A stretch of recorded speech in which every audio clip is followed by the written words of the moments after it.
This is an ABC News Yahoo News live stream, the Republican National Convention. Live from Tampa, Florida, here are Amy Walter and David Chalian. Hello and welcome to Tampa. Welcome to the Tampa Bay Times Forum for the opening day, the opening evening of the Republican National Convention 2012. You'll notice, though, it's a little bit empty because nothing is happening tonight. It's supposed to be the first night. Hurricane Isaac knocked those plans till Tuesday. We'll begin the official start of the program on Tuesday. But tonight, we're going to get a lot of good information in. I'm here with my colleague from Yahoo News, David Chalian. Very excited for this. So excited. Program that's going to be it's going to be cutting edge. It is. We've got great coverage all week long planned. Obviously, we'll get to the details of how the storm sort of threw this convention off track. But we want to make sure you guys tune in every night going forward. We'll have 4.5 hours of live streaming coverage every night. So be sure to check it out. We've got a live blog going. We want to hear from you on our Facebook page, on our Twitter page. Send in questions. We want your voice to be part of this program all week long here at the convention. So be sure to be a part of it. And our guests also are going to, every time they come here, they're going to come in and sign this guest book on the iPad.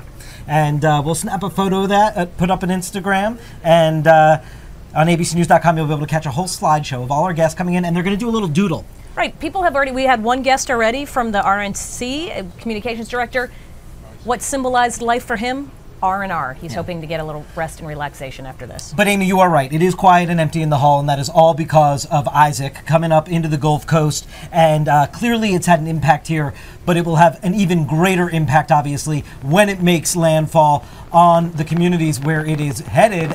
And that is where we go right now to ABC meteorologist Ginger Z, who is in New Orleans. Ginger, can you please bring us up to speed on the very latest of the storm? Sure. It still is a tropical storm, 4 miles per hour short of a hurricane at last check. It will make hurricane status tonight, and eventually, by the time it reaches the Gulf Coast here, it is forecast to become a Category 2 hurricane, winds of 100 miles per hour plus. So we're talking a lot of storm surge, a lot of rain. That's going to end up being one of the biggest headlines after this storm hits. And of course, just overall wind damage. I want to start you out with where I am. We're right in New Orleans. You can see Lake Pontchartrain behind me. A lot of things happening here. We're starting to see it here over the loudspeakers. People saying that the flood areas are now completely closed. They want people out of here. They want people away, which not everyone has done that, from these vulnerable areas.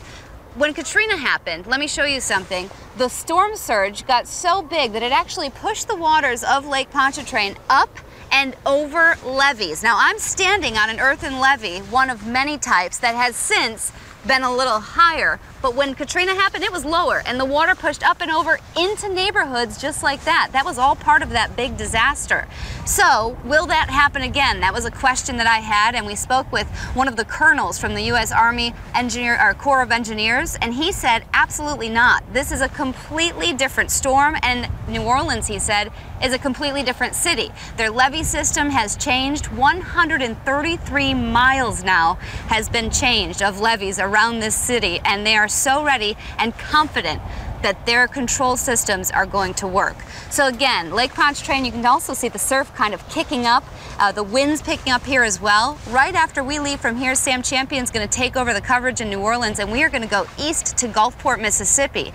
That's something a lot of folks have been worried about. Don't forget about Mississippi or Alabama, the panhandle of Florida. Absolutely, we can't. That's a lot of times in that right quadrant of the storm. Say the storm hits directly to New Orleans, that front right quadrant is where some of the biggest storm surge will come out, and we will be there to intercept it. Let's head back into you. Ginger Z, the extreme weather team, ABC meteorologist, thank you so much for that report. And Amy, what Ginger's talking about there, by talking about the U.S. Army Corps of Engineers, by talking about the Katrina example, it is the specter of Katrina right on the seventh anniversary of that storm that is actually causing a political headache here for the Romney team, because they want to make sure that as the inevitable split-screen images happen throughout the week, that they are not overtaken by these weather events and what they're trying to do here in this convention hall. That's right. I mean, we've talked about something like a subdued pep rally, which sounds kind of strange, right? This is supposed to be the time when Republicans get to cheer and get excited about and enthusiastic about their party and their ticket, and they get to show it here. But obviously they have to put into consideration what the rest of the country and certainly what the Gulf Coast is going through at that time. I also want to show you all what happened earlier today when the convention was officially gavelled in. Here's Reince Priebus with that big gavel telling all of us it's started. In session and called to order. And there he is. It's official. It has begun, even though, as we said, no one is actually here to witness it. What do you mean? But we're here. Now, Diane Sawyer is here. If anyone heard that voice, it might sound familiar. You can't see her yet, but I know you know who that is.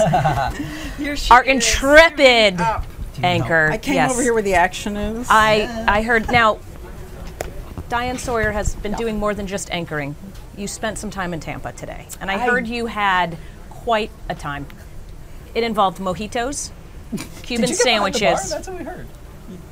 You're going to have to dish. What I did in front of the bar didn't require me to get behind the bar. I'm telling you, it's one of the great mojitos of my life. Really? And do I know mojito? But it was so good, and it was a restaurant called Colombian. It was in the old part of Tampa. In fact, you walk in, and there was a sign outside that said Teddy Roosevelt and the Rough Riders came through here.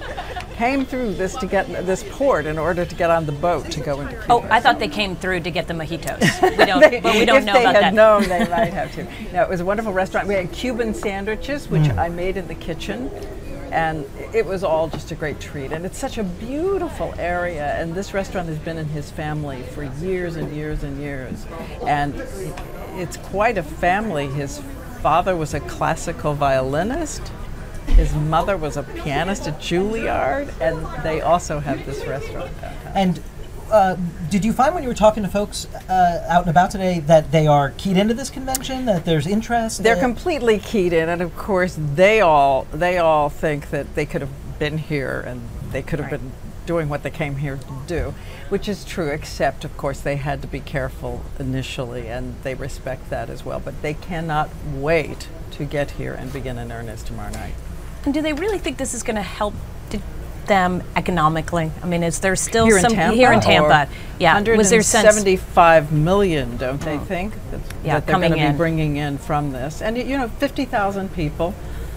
15,000 of them journalists drinking mojitos. Right, that has to help. Yeah, that has to help the bottom line. Now, they've spent a lot, too, as we know. 50 million came from the government for security. They had to spend another 50 million as well. So how it nets out in the end, we'll wait and see. But, you know, today, I think a lot of the delegates were out actually seeing more of the city than they might have done. Without a doubt. That's a great point. If this had actually because the weather here was not too terrible. I mean, intermittent rain and what have you, but it certainly wasn't. Right, no, there's a few gusty wind bursts, but other than that, no, not bad. Diane, so obviously when we're doing this live stream show, one of the things we like to do, we know your anchor booth is right next door to where we are, so take us behind the scenes just a little bit. So when you're here and the whole team, you arrive with an army on site to cover this big story, and then the story is actually elsewhere, and you lead the broadcast, as we just did, checked in with Ginger Z, and right. How does that sort of complicate your calculations in terms of putting the broadcast together and thinking about the coverage overall? We're actually two sides of a story because everyone here is watching everything that is happening.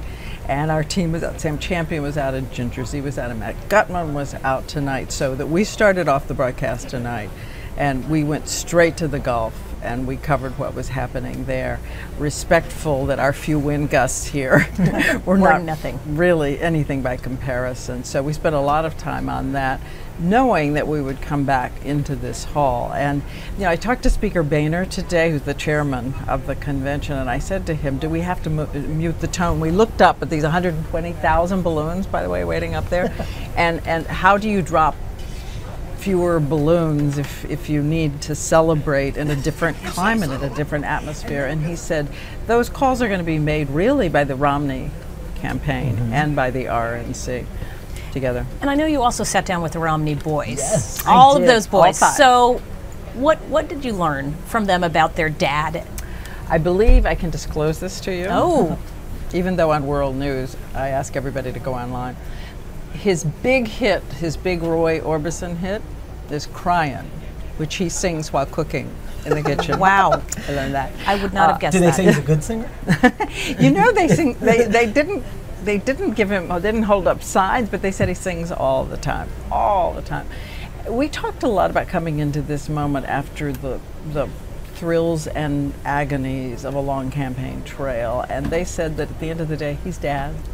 That no matter what happens, he's just dad. And Josh said at one point, you can see him there sitting next to me, and he said the debates are so stressful that he will lie on the floor because they're so hard to watch sometimes. That's the hardest part for them. But they said that in their family, nothing compares, of course, to who they are as a family and to the moment they learned that their mom had MS. And everything else is politics. It comes, it goes. But their dad in that moment, their mom in that moment is still for them a central crucible of their lives. And committed to the cause, though, of getting their father elected. I mean, Josh, you were just talking about, in the first campaign, he traveled all 99 counties in Iowa. I mean, TAG has been a real senior advisor. These are they're very involved in getting their dad elected as well. They're very involved. They seem to love the process for him. A couple of them said they didn't really think he should do it, and they weighed in and said they didn't think he should do it and go through it again, but here they are getting ready for this night. Okay, Diane, you are Is this a pop quiz? No, you have to sign in. All right. This is a sign-in book, and you sign with your finger, and then what does the doodle read? So you can be very creative. We're asking people to doodle something like, what does America mean to you? What, can you draw your home state? I would love to see. Can you draw Kentucky on there? I'll tell you something. Yes. My stick figures are unrecognizable. Okay, well, they will know that. Family, it's renowned. Anything that comes to mind about what this convention means? Yes, I'm there we going go. to sign in. And then I'm going to Okay. take a photograph of you while you do it. I'm going to sign in with my whole name, right? Yes, you. And Only this, a handful of people in Kentucky will know that I'm Lila, right? And let's see if I can do this. I'm going to do it really badly. This is good. It's- that is it's- really good. there we Ladies go. and gentlemen, that's this is so a good. state. Drawing This the is a state state. of I think that's Kentucky. that was pretty here's good. my mom. Yeah, that's nice. Very and here well are lots done. of my relatives down here, and lots of my relatives over here. Actually, lots of my relatives everywhere. So that. everyone that does the show this week comes in and is a guest. They're going to sign in. We're going to build a whole slideshow online, and everyone This can is be able fun. to see this. This Yeah, is it'll a be a great lot of thing fun. to Isn't do. that oh, sorry. yes, I we forgot need to show you guys. I mean, that really does. Come on, everybody. That is a good Kentucky. Yes, I think that's. I think that the teachers who looked appalled in kindergarten art class really have to revisit my They talent. really do. You might want to go back and get your grades Diane Turner, revisited. thank you so much for dropping by. coming in. We I have can't such wait a to great see week more. ahead. Yeah, you'll drop in on us. We'll drop in That's on right. you. They and really are George right around the corner. Stephanopoulos is coming in, as we know, and we're all going to get together. It's great. Fantastic. Thank you for Team, coming love by. the team. Yes, thank you. Thank you so Bye, much. guys. All right, well, we're going to check in with another member of our team down on the floor, and that is our friend and colleague Rick Klein, who is with the maybe one or two delegates that have maybe scrambled in. I saw you with one of them. And Rick Klein, that's what we'd like you to introduce, a game that we're starting here, a project, a challenge to meet the most delegates possible. That's between the exactly three right. of We're us. calling it Delegate Bingo. And of course, it's a three-way contest. It will be a race for second place because I've already jumped to the commanding lead. As you can see here on the map, we already have a big red mark penciled in here or inked in here over the great state of Texas, if you're able to see it. And I do hope we're able to call up the tweet that I just sent out from @RickKlein at our hashtag today, because that tells the story. I want you to fear the Stetson, Amy and David. You were going to keep the hat on. Fear Look the at that. Stetson. Yeah. We got it up on the screen right now. That is impressive. Well done. So what did very, very, very well Texas done. delegate, is that what you got there? Yeah. So It I is think, indeed a Texas you know, delegate, a real-life Texas delegate. and we're not getting in the territories, which really bums me out because I think I could have I could have gotten some advantage there. So we're on. It's a race. It's a race. All week long. Yep. We are going to see who can get to the 50 delegates. Rick obviously has a huge advantage, as you can already tell because he met somebody. But I think we can take him. We're just going to have to work really double hard during the day. Rick, in the other delegates that you've seen walking around on the floor or throughout the center of the day, or any disappointment that the convention didn't take place today that you're picking up? I gotta say, not really. I think they're happy to have the free day. A lot of them, they've found lots of things to do with their time, milling about. I thought they were all dressed up and looking for someplace to go. Now they've mostly gone. It's pretty lonely here on the floor. They have found lots of entertainment here in Tampa outside the arena. I think generally, guys, that missing day one isn't a huge loss. There's no reason this couldn't have been done in 3 days anyway. But if you start cutting into the Tuesday or Wednesday, then you're talking about a serious problem for Mitt Romney. So obviously the folks here are fired up. They wanted to see this convention begin. They wanted to start seeing some headline speakers, but the reality is that wasn't going to happen because of the weather concerns, and now they'll just have to cram things in a little bit more and maybe get to know each other a little bit on day one. Yes, it's a little bit like Survivor, where you get to sit in your hotel room and get to see how much you can how long you can last without leaving your hotel room. But I think a lot of folks did, actually. The weather was not bad.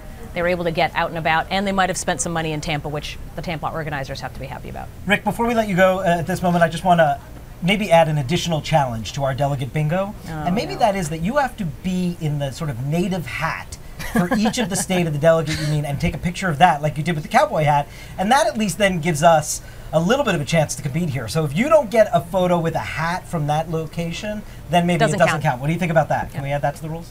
I think that's a great idea, either a hat or some kind of identifiable article of clothing, if there's a pin, something like that. I think you're exactly right about that, because we need to have some accountability in this little contest.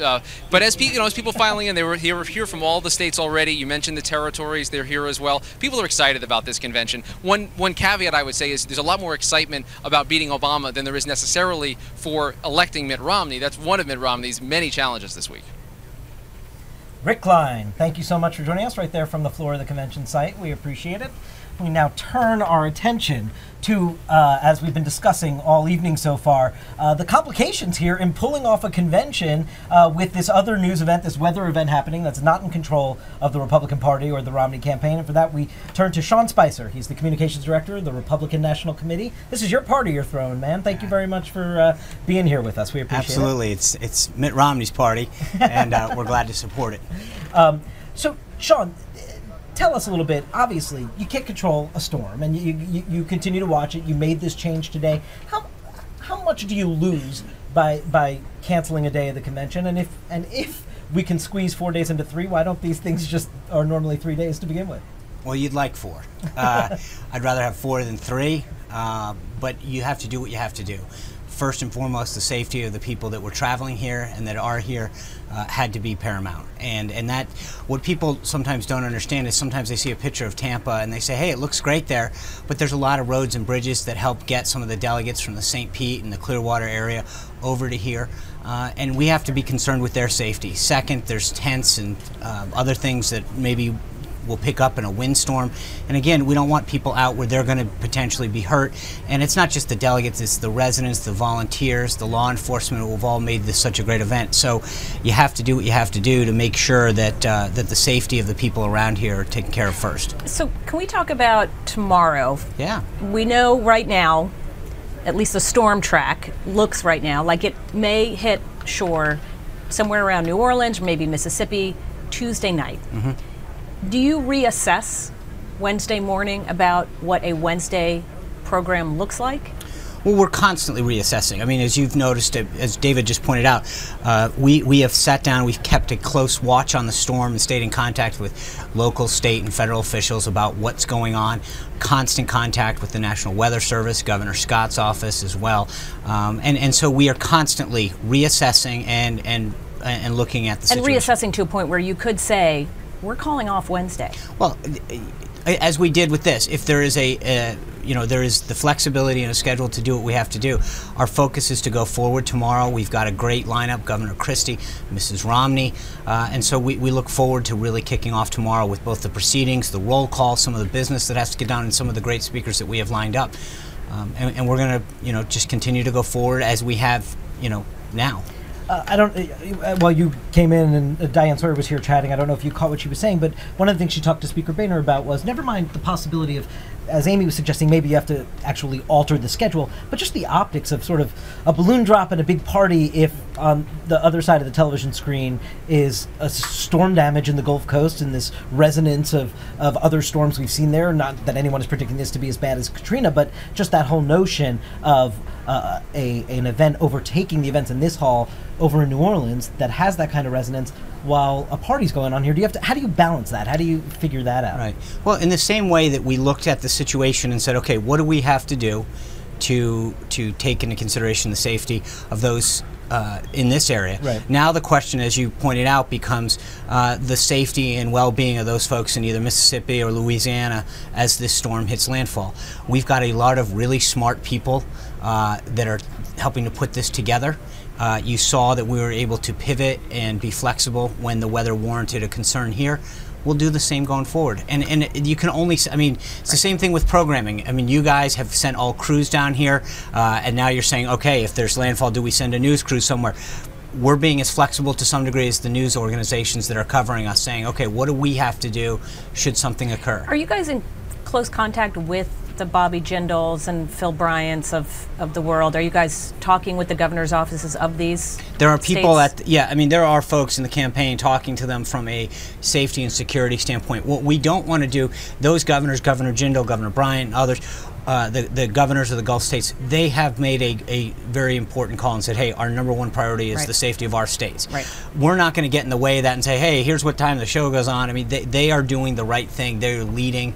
And so we do monitor this. We can monitor most of it from the National Weather Service in terms of the folks that we have been getting updates for, when's where's the storm tracking, when's the landfall going to occur. So we have appropriate folks to talk to weather-wise to not get in their way, to make the proper arrangements in Louisiana and Alabama, Mississippi, et cetera. And we're going to continue to monitor that and go forward. But I think we've got a great message to tell. We've got great speakers, and our hope is that just as it passed Tampa, you know, Isaac stays out at sea and dies, and we didn't invite him here, and I don't think Mississippi, Alabama, Louisiana want him there. So hopefully in the same way that we pushed him away, they can do the same. Sean, you had mentioned that you have to do a little bit of business tomorrow when you gavel in at 2 o'clock in the afternoon. You've got to not only have the roll call and the nomination process take place, but you also have to pass rules. Right. And there was a little hubbub today about the Rules Committee, and I don't want to get too deep in the weeds here, but the notion that the Romney forces were coming in here to say, you know, in the future, we want to change the rules so that if you win a caucus state or a primary state, if you win that outright, you're going to win the delegates of those states, or the chunk of the delegates that match the proportion of your vote. And all these subsequent steps that we saw the Ron Paul forces really take advantage of this year in terms of accumulating delegates at state conventions and these subsequent steps, they wanted to sort of get rid of that. The Paul force is pushing back. Where does that stand right now? Well, I think we're going to move forward with the changes. I mean, one of the things, just to put it in context, every 4 years when we have a convention, we look at those rules and the nominees team, and it's not like their campaign, it's the delegates that they've won, sit down and say, okay, these rules need to be adjusted going forward. But second, to the Paul forces question, they are an important piece of our party, and they are a strong voice, and they're active, and we're glad to have their support. And throughout this week, through the platform, et cetera, we had a really great story to tell as far as everybody coming together in the sense of inclusiveness. The Paul people really came out understanding that we respect them, we wanted them as part of the process. But at the same time, there were pieces of this that we noticed during this process where, you know, in particular, Governor Romney would go in and win a state, and then when they would go elect the delegates that were supposed to support the person that had won it, some of the Paul folks would run to be a Romney delegate. Well, that's not what the intention clearly is. I mean, it's you know. Do you have a sense? And so that the sometimes what you happen with the rules is you say, wait a second, that's not the intention. Let's clean it up so it doesn't occur again. But that's by no means that is sort of a technical correction, as you would. Well, let's talk just big picture wise. Mrs. Romney speaks tomorrow. Right. Our poll just came out today, shows a dead heat. Right. The governor doing very well on issues of the economy, but on issues he understands me. He's trailing Barack Obama, and there's still a gender gap there. Not as big as we've seen in the past, but still a pretty significant gender gap. What can she do, his wife, to help bridge those gaps? I think having your spouse get up and talk to you in ways that, you know, none of us want to get up and brag about ourselves. You know, I'm a great father, I'm a really good husband. That's sometimes tough to do. But Mrs. Romney can speak from the heart and talk about what he's like as a father, as a husband, as someone that she's seen reach out to others in their time of need, in a way that sometimes, you know, he can't do because it just comes off, you know, maybe a little odd. When anyone tries to do that themselves. So I think Mrs. Romney and so many of the other speakers who know the governor, both as a, you know, maybe as a business partner, as a leader, as someone they worked with in government or at the Olympics, we've got a lot of great Olympians speaking, who have dealt with him, can add that sense of flavor and understanding and deepness to who he is and why he wants to do this. Sean Spicer, Communications Director for the Republican National Committee. Thanks for being here. This is Sean sign in. It says, Virginia is for Romney. Are you a Virginia resident? I am. You're a Virginia resident. So that's the message he put Playing off the Virginia is for lovers. But yeah, Virginia is for Romney. There you go. Thanks a lot, man. Thanks, appreciate David. it. Good luck with the convention. Pleasure to see you guys here. Amy. Thanks a lot. See you later, Sean. All right, we just want to remind everybody that the convention did open. I know it's hard to believe because there's nothing going on behind us, no balloons, no people, but we wanted to run this once again from Chairman Priebus, gaveling in the start of the 2012 convention here in Tampa, Florida, letting us all know that this indeed has begun. So it is my privilege to proclaim the 2012 Republican National Convention in session and called to order.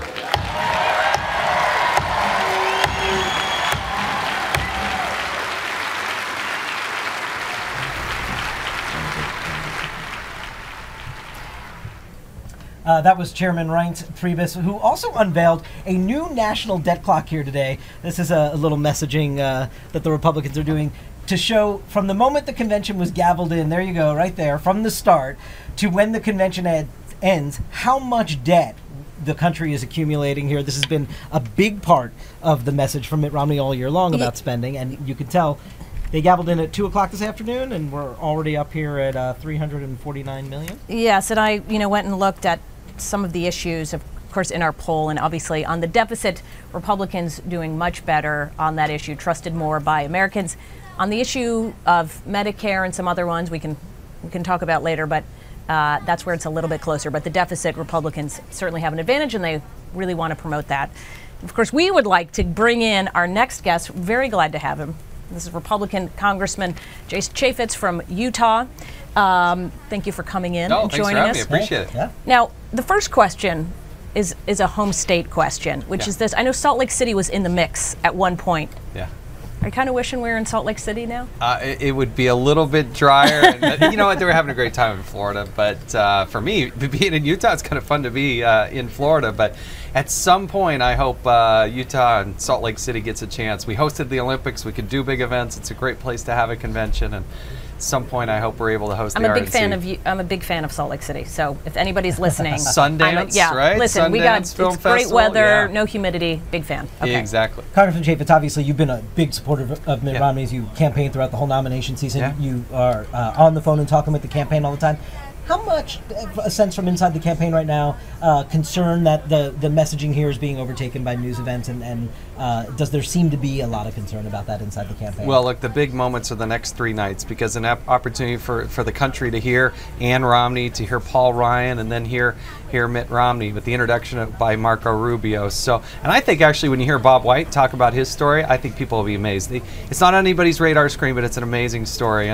But for Mitt Romney to spend a good portion of the time introducing him and his family and his vision for America to the country, it's a big moment. So that night's probably much more important than, say, a Monday night. But boy, this is game on. You have less than 60 some odd days by the time we leave here, and that's when I think most of the country will really start to focus. I want to talk to you a little bit about the Tea Party and its impact on this convention. Yeah. You obviously know a little something about the Tea Party, having been very engaged in that. There are going to be a lot of folks who were elected in 2010 up on that podium behind me during the week. And at the same time, this convention feels sort of like any other convention that I've been to. So I'm wondering, what impact do you say that these outsiders had on changing the very established convention? Well, I look back to when I was here January and February campaigning on behalf of Mitt Romney, and there were very few of us that were doing that at that time. It wasn't quite so evident that he was going to be the nominee. And I look at the thing that united the party was its desire to defeat Barack Obama. I think the country recognizes that it's off track. It needs a new direction. It needs a turnaround. Now, back earlier in the year, I didn't quite know who was going to be the nominee. I thought Mitt Romney was the best person, but I saw as soon as Rick Santorum dropped out, the coalesced behind Mitt Romney very swiftly. I mean, that was a pretty smooth transition. It could have been a lot more raucous. You have a lot of Ron Paul supporters across the country. You got some real libertarian-minded people. That's good, but I think we can become united in defeating Barack Obama. But is there something about the program or about the message of this convention that's different because of the Tea Party, because of its influence here? Well, look, I mean, when you hear from Rick Santorum and you hear from some of the others, Newt Gingrich and the others, I think Paul Ryan helps bring that group together. I spoke to a Tea Party-oriented group last night, 2,000 people. They were fired up. They were really excited. So we haven't felt that energy yet here because we haven't yet gathered, but I think it'll be electrifying when we hear from Mitt Romney. But is there a difference between a unified party in opposition to Barack Obama and Mitt Romney's Republican Party? And he's now the titular head of the party. He's going to stand up here. He's going to receive the party's presidential nomination. Is he? How have you seen him sort of use that mantle as titular head of the party and put his stamp on the Republican Party in this campaign? Well, since the obvious securing of the nomination, the first really big decision is something that I think the country really liked, certainly the base liked, in the selection of Paul Ryan. That was a signal that not only are they serious about solving the nation's problem, they want a mandate, but they're going to play offense. They're not just going to sit back and hope that it's just a referendum on Barack Obama and his presidency, but really an opportunity to say, look, we have a plan. They are two totally different visions for America. There is not only a referendum on Barack Obama, but there's also a choice that needs to be made here about the direction of the country. And so when Paul Ryan came on board, that just really solidified things that we've got our act together. We didn't just go pick somebody because, well, geographically that fit well. It was the right guy, and they got a plan. So if 70% of the country says we're headed in the wrong track, and 56% of the country says they disapprove of Barack Obama's handling of the economy, their number one issue, why is Mitt Romney in a tied race? Why is he not much further ahead? I happen to think it's at the end of the day, you're not trying to win at Labor Day, you're trying to win on Election Day. I don't think it's going to be very close, because I think those of us that follow politics day in and day out, we've already made up our mind. We already know the direction we're going to go. But there's this center part of the country that now that school's back in session, the NFL's kicking off, college football's in the air, they're going to start focusing on this. You're going to see debates, you see the convention. I mean, the next 3 nights are critical because it's prime time, baby. No more excuses. It's the game on. And so this is Mitt Romney's real. I think the president has trouble because he's pretty much reached his ceiling. A lot of Americans have made a determination what they think of Barack Obama. He has a tough time breaking past that 46, 47. But Mitt Romney, it's all the upside. He's got to prove himself and have the country fall in love with him. This is his opportunity to do it. Well, let's talk about Paul Ryan. You know him pretty well. Yeah, right? Paul's great. Very well. You guys are good friends. And again, not a lot of people know much about him. So what does he need to do up on that stage? And how much have you talked to him about the kind of speech that he's going to write? Well, I texted him the night that the news started coming across, said, hey, and we traded some text messages. I'm so excited. He is the right person at the right time. Again, beautiful, wonderful family. His wife, his 3 kids. He's principal. He's driven by principle. He's the smartest guy in Capitol Hill when it comes to budget and the appropriations. Paul just needs to be Paul. He just has to let it loose because he's got it all in his brain. He's very articulate. Don't get him overly scripted. Just Paul be Paul. Talk about policy. Talk about his vision. But that's what Paul's been doing. He's been the guy for the Republican Party on the Sunday morning talk shows, talking about our vision, leading the charge in the House. He's already ready to do this. He doesn't need a lot of coaching. Also talking about party unity, Speaker Boehner, who appeared earlier and chairs this convention, you've seen, obviously, by being a member of the House, he's had a tough time corrling all of you guys and the new members. And it's hurting cats, it's really hurting cats. If Mitt Romney wins the presidency, won't he have that challenge even much more magnified of sort of keeping, without Barack Obama in the picture, keeping the whole party together on his agenda? Would that not be a huge part of a challenge for his presidency? Absolutely. I have the greatest respect for John Boehner because in my 3.5 years plus now in the House of Representatives, I've never had him come down and say, hey kid, this is the way you're voting. That never happens. He's very good at making the case and saying, hey, you're going to have to vote your conscience, and no twisting of arms that I've ever personally felt. It's harder, I think, when you have the levers in your hand. When you're in the minority, it's a little bit easier. You can say, no, now, you know, and that makes it easier. But when you're led with the ability to charge forward and you've got that directive and that mandate move, it's hard. But everybody's got to vote the way they got to vote. So you think he's been a successful leader? Oh, yeah. And yet the approval rating for Congress now is somewhere between 0 and 12%, right? So which would be about 12 points too high. Yeah. So weren't you guys going to come in and change that? Isn't that what that Tea Party movement was supposed to do? They were going to come in and knock heads together, but instead the approval rating of Congress has continued to I'm not so worried about the approval rating as I am what we did and what we didn't do. Look, my first 2 years, I was sworn in the same time as Barack Obama. First 2 years, I watched Nancy Pelosi, Harry Reid, and President Obama. They had all the levers of power there. We've got one out of those three now in the House of Representatives. We were able to put some brakes on some things. But we've done the responsible thing. We actually passed the budget 2 years in a row. I'm on the Budget Committee with Paul Ryan. We did what we were supposed to do. Harry Reid and the Senate Democrats, it's been more than 1,200 days since they passed out a budget. The president's budget presented 4 years in a row, never, this is a stunning stat that gets no play, never in 4 years has a single person, House or Senate, Republican or Democrat, ever voted in favor of the president's budget. And yet he says he wants to continue forward. How bad is your budget when Nancy Pelosi won't even vote for it? I mean, the president is not leading. And I can look you in the eye and say, House Republicans, we've been doing our job, but we need a Senate and we need a presidency that are also engaged in that process. Well, part of what you guys did was put up a big fight with the increase of the debt limit, and that prolonged... Which was a change. That was new. That hadn't happened before. But that prolonged fight led to a downgrade of our rating. No, the downgrade of the country is we don't have a plan to actually seriously tackle the debt. Okay, but then you guys voted for this whole super committee to try to come up with a plan. Oh, no, I didn't. Well, no, you, Congress, purposely, right? I did not vote for it. But Congress, and still absolutely no action. The super committee fails. Now we have this fiscal cliff of these automatic spending cuts and tax increases that we're about to head over. Congress seems to want to fix that problem, and yet we haven't seen any movement on that whatsoever. So I know you do control one of the chambers, though. And we did our job. We passed a budget 2 years in a row. The Senate never did. The president never did. So I think this is, yes, somewhat a partisan fight. But if the Senate refuses to do a budget, you can't go to the reconciliation process. And so it's been 1,200 days. Harry Reid has a lot to answer for this. And the president has been totally absent in this. His budget was defeated this year, 99-0 in the Senate and 414-0 in the House. So where is the president in this fight? He doesn't have a plan. Well, we know that there's going to be a lot more back and forth and partisan. I just want you to weigh on one more thing, which is this idea of a choice in a referendum. Yeah. When Paul Ryan was picked, there were plenty of Republicans that we both talked to that said this is a fight that we don't want to get into. At best, we can tie on this issue. As I said, we came out with a poll. We tested the idea of the 10 years in the future, what the Paul Ryan plan would be on Medicare. Only 33% of folks we polled said they would support it, 62% opposed.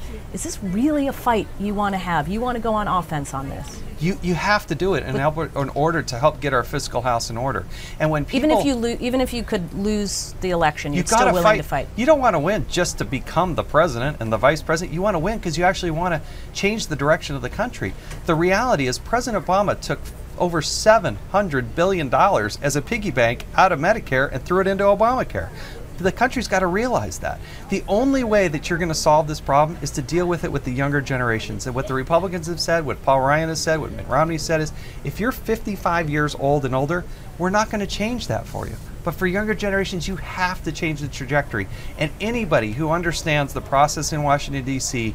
knows that that's broken, and it's irresponsible to not address it. So I think Republicans were going to get beat up anyway, right? We were going to get attacked on this no matter what we did. Why not put our very best spokesperson out there, Paul Ryan, to help explain it to the country? And that's what I hope happens over the next 60 days, because we have a plan to save Medicare. And Democrats don't have one. Where's their plan? Congressman Jason Chaffetz. Next week we'll be in Charlotte. I'm sure they'll offer up what they think their plan is. But for now, thank you very much for being with us. Thank you. Make sure when you leave that you get to sign on this. Very good. You guys, we'll make sure that you get that. But thank you so much. Hey, thank you. Thanks for having me. Thanks for coming by. Oh, thank you. Enjoy the rest of your time here. Oh, this is exciting. Thank you. All right, thanks a lot. We want to head back out to the floor now to ABC's Jonathan Karl. John, I don't know if you were able to hear that conversation, but Congressman Chaffetz doesn't seem to think that there's much concern inside the Romney campaign that their convention may be slightly overtaken by events and that their messaging is a little delayed this week. What are you picking up in your reporting?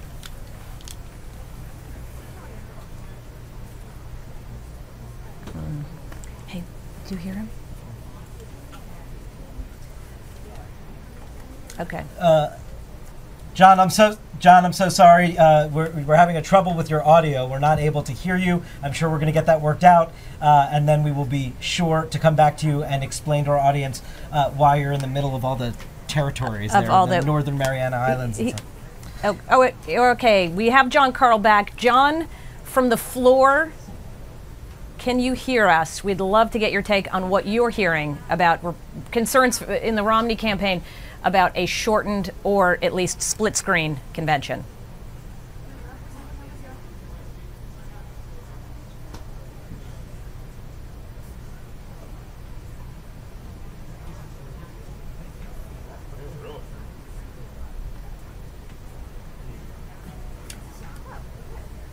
John, I'm so sorry. Those audio kinks that we thought were worked out are not quite worked out yet. So we apologize. We will make sure that that gets worked out. The one thing I will say, Amy, about what Congressman Chaffetz was saying about your last question about Medicare, whether or not it's a fight they want to have, they are having it. They actually are trying to. It is such, as you were showing, an advantage Democrat, right? On trust to handle Medicare and certainly on dissatisfaction with the Paul Ryan plan. But they're making inroads in a way that they haven't sort of taken that fight to Democrats before. But you know what was really interesting, because I am such a numbers dork, I went into the crosstabs of our poll, and here's what's interesting.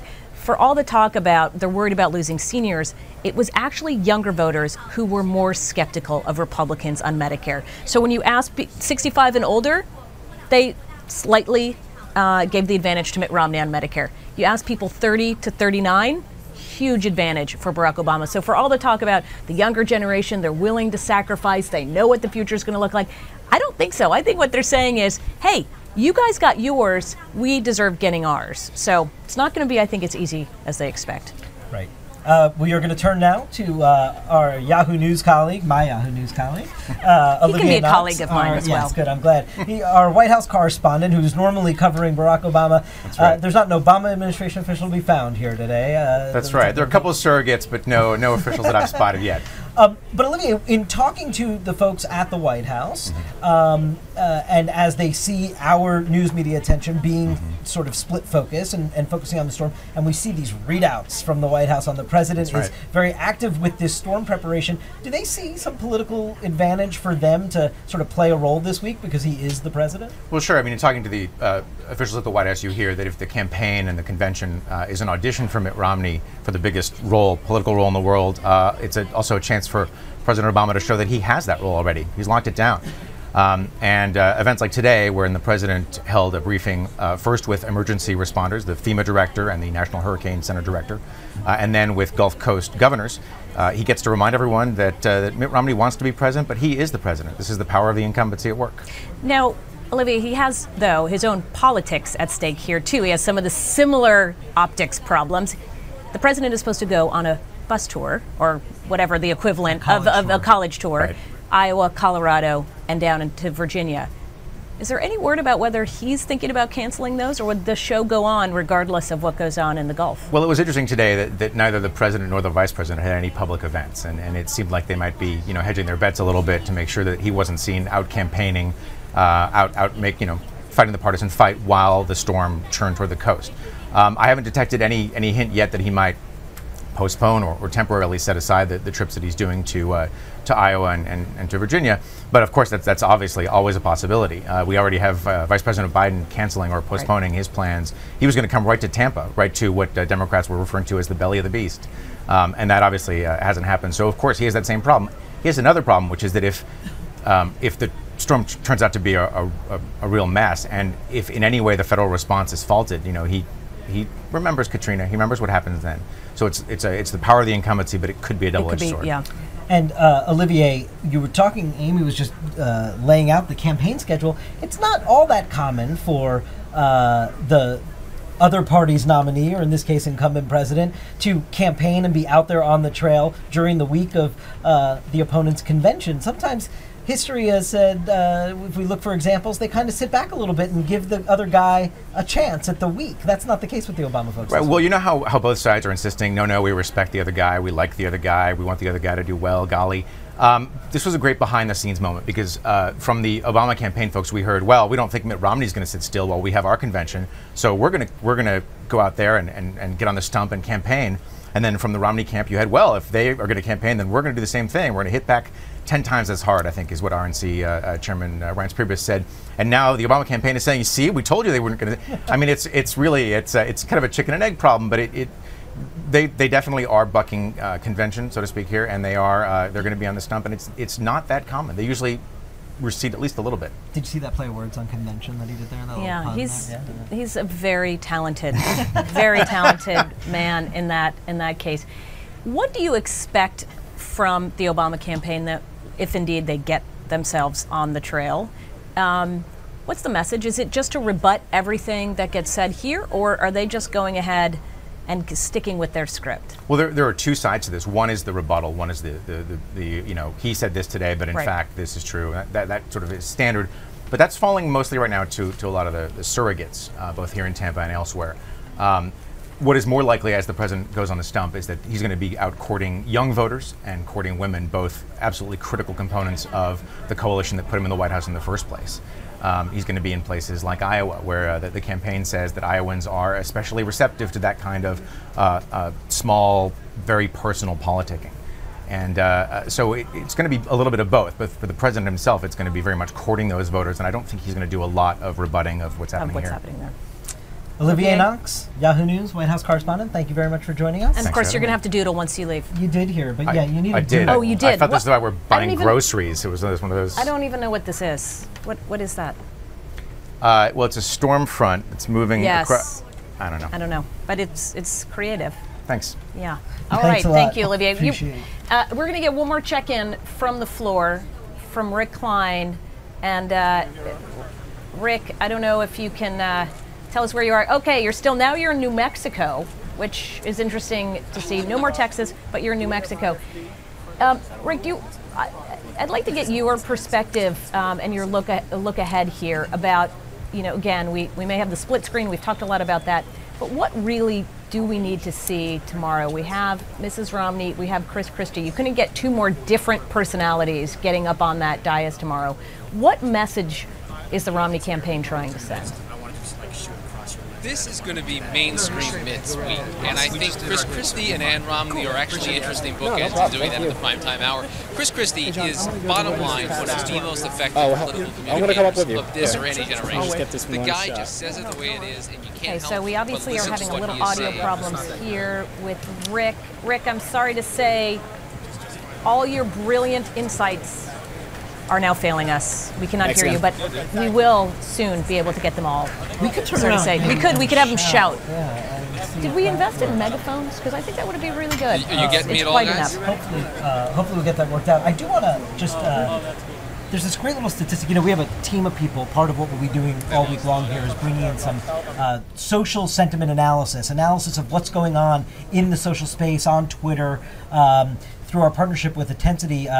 Here at Yahoo, it's The Signal that we call it. And my colleagues have been putting together some information, and here's an interesting stat that we've seen. On Monday, today, Isaac got twice as much traction on Twitter than all the popular hashtags around the convention. So if you want to tweet us, you see in the bottom corner of your screen there, it's hashtag 2012 GOP.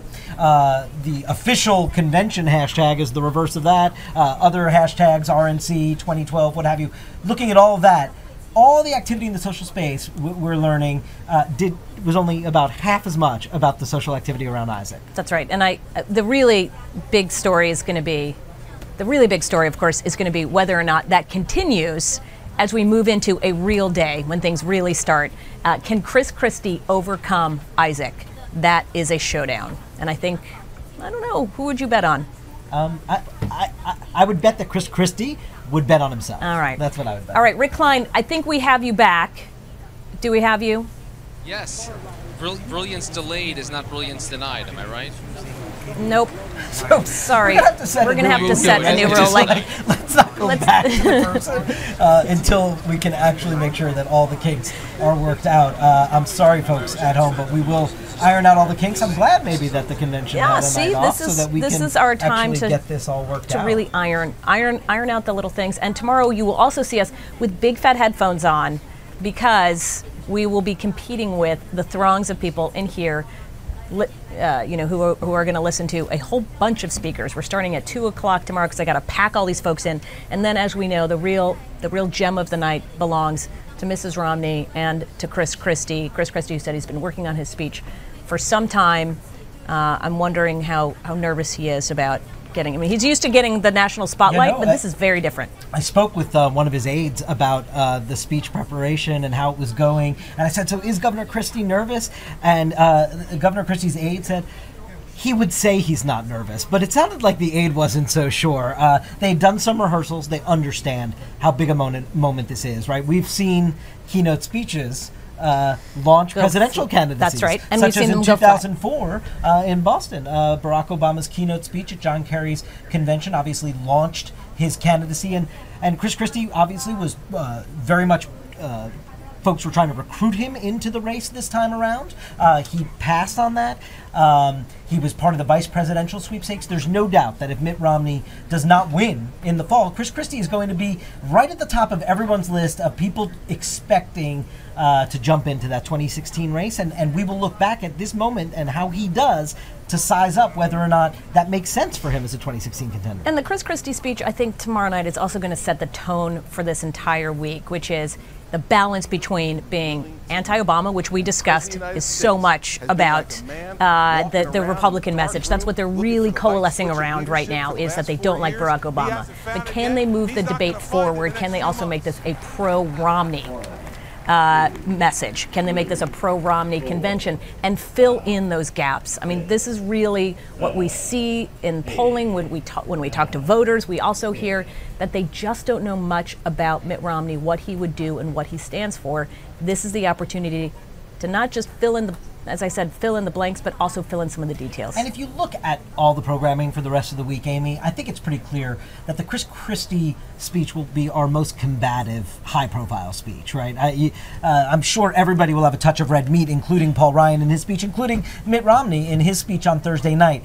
But Chris Christie, he is a combatant. That is how he approaches politics, and I would expect we're going to see quite a bit of that in his speech tomorrow night in the keynote. Yes, everybody now, it's become a viral YouTube sensation, the Chris Christie getting into a shouting match with a heckler on a boardwalk in New Jersey. That is, I think, now one of the favorites. If you go onto YouTube, you can usually find him doing that. I think the guy had an ice cream cone, which also made it that much more exciting, right? Who does that? Who gets in a fight with a guy with an ice cream cone on the boardwalk? Governor Chris Christie does. Indeed. And as a native Garden Stater, I will say that we have some of the best ice cream cones on boardwalks. It's a really nice combination. The other piece of programming tomorrow that we want to make sure you guys know about, because we will bring it to you live when it happens, is the bit of business of the roll call. They actually will go through all the states in alphabetical order here. They will cast their votes for Mitt Romney, and when they go over the top there and he wins the necessary delegates, which we know he will, and gets to that 50% plus one, we'll be sure to be here and and bring you the moment of Mitt Romney actually winning the Republican nomination. And you remember in 2008, it was a really big deal at the Democratic convention when Hillary Clinton, of course, came and gave her delegates to Barack Obama. We're not going to get that level of drama tomorrow night. And in fact, the RNC officials tell us they're going to go alphabetically. It's likely by the time we hit Minnesota that it will put Mitt Romney over the top.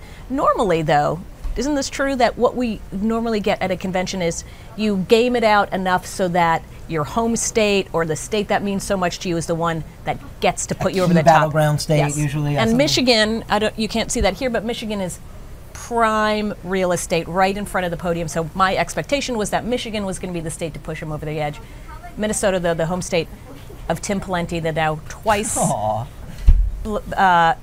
looked over VP candidate. Always the bridesmaid, never the bride. Tim Pawlenty for vice president. Rick Santorum, we were on a call earlier today with campaign officials, and I believe I'm right that Rick Santorum is speaking tomorrow. It's Ted Cruz tomorrow. In addition to Ted Cruz. I do believe that Rick Santorum has been added to tomorrow's schedule, and the Romney campaign was sort of pointing to, they were calling attention to the Santorum speech, I think as much about the sort of unification of the party that they want to get out there, which we were talking about with Congressman Chaffetz, as anything else. But they are highlighting his speech tomorrow night, which will happen earlier in the evening, and we'll be sure to bring you that when it happens as well. You know, what's interesting, I want to go back to the point you made about the Isaac overshadowing the GOP 2012. And look, here is our graphic about that. Look at this, 10 per minute. And, you know, again, at 2 o'clock was when the convention was officially gavelled in. They got a little bit of a spike for that, but not much. Now it's kind of gone back here at 6 o'clock as folks are maybe keying in, but not that much. Isaac versus the Republican GOP convention. I mean, that is a fight that they are losing badly. And not one that I think anybody would have expected, though maybe should have, since it is, of course, the 7th anniversary of Hurricane Katrina. We know that Labor Day is traditionally the high risk for a hurricane. Before we get out of here on this very quiet non-convention night, I do want to go back to the ABC News Washington Post poll that came out today that you were talking about. And Amy, I know you dug into the numbers deeply and looked at this. What is your overall takeaway by looking at everything we learned in that poll about Mitt Romney, his successes thus far and his challenges? What he needs to accomplish here, what number is in there that you saw was like, whoa, it's this right here that he needs to fix at this convention? Yeah, I mean, what you could really see is on the basic issues, who do you trust more on the economy? He's winning. The head-to-head numbers, he's doing quite well, again, for a challenger. But it's really on this question of who better understands the economic problems people in this country are having. Barack Obama has a 7-point advantage on that question. Even among, we talk so much about this group of these non-college educated voters. These are the folks, these high school graduates who are in these battleground states everybody's looking at right now. Among that group, Barack Obama still has a lead there. So it's this belief that Barack Obama represents the middle class better. We saw that number also come out in our poll. And that Mitt Romney doesn't quite get them. I was sitting in a focus group a couple of weeks ago where the moderator asked the question, if Mitt Romney were your neighbor, what kind of neighbor do you think he would be? And they all said, you know, I don't know that he would come over. He probably would be pretty aloof. We wouldn't be good enough for him. He would be having steak, and I don't know if I'd feel stupid to bring Jell-O over to his house, right? So that's the kind of stuff. I don't know that a convention can really do that, but I think that what it can do, again, to round him out a little bit, listen to his sons. I think they're going to be great assets in this. They have really good stories to tell. I remember with John Kerry, the one thing I remember from that 2004 convention was when his daughter talked about the time that he resuscitated her hamster. Right? The hamster fell in, almost drowned. He gave it mouth-to-hamster resuscitation. Hey, there's no doubt. Give us a little more who he is as a person. The country wants that. I don't know that they want to vote for a neighbor. You don't get to be a neighbor of the President of the United States. But he needs to understand. But I also think, though, his single calling card, and this I thought was evident in your poll, too, is I am Mr. Fix-It on the economy.